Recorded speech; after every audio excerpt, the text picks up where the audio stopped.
In our Bible, chapter 1, verses 10 through 11, you'll read of a woman named Hannah, couldn't have children, so she was barren.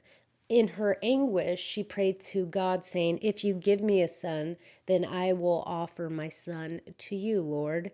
In time, Hannah's prayer was answered, and she gave birth to a son, naming him Samuel. Now, Samuel was dedicated or given to God voluntarily, which means he's a Nazarene. I heard this awesome quote once that said, "Kids are the only earthly possession that we can take to heaven." What greater gift can we give our kids than the knowledge of the Lord? In chapter 2, Samuel was given to Eli, a priest in the tabernacle.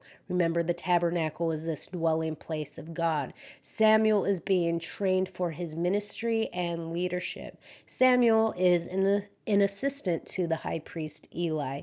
Eli had two sons of his own, but his two sons were really good for nothing. They had no regard for the Lord. The way they offered sacrifices was meaningless.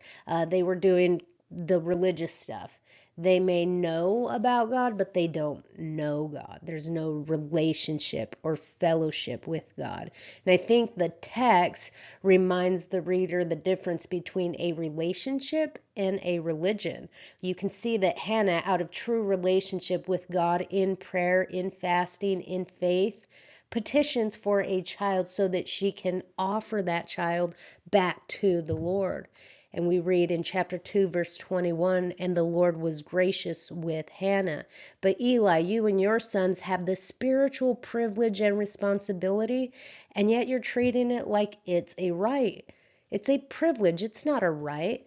So just because we go to church, we have all the Bible verses memorized, doesn't mean we're in better standing with God. All the religious stuff is meaningless if we have no relationship with God, no fellowship with God and people. That's the greatest commandment. Love God, love people.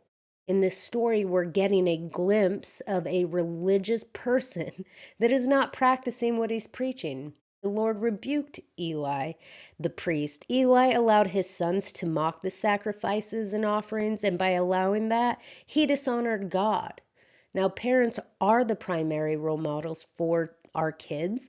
Now, if we don't honor God, don't expect them to honor God. So in chapter 2, verse 30, the Lord declares, "Those who honor me, I will honor." And we see that with Hannah. The Lord was gracious to Hannah, but Eli, he and his sons dishonored God, and there are consequences. God desires relationship, not religion.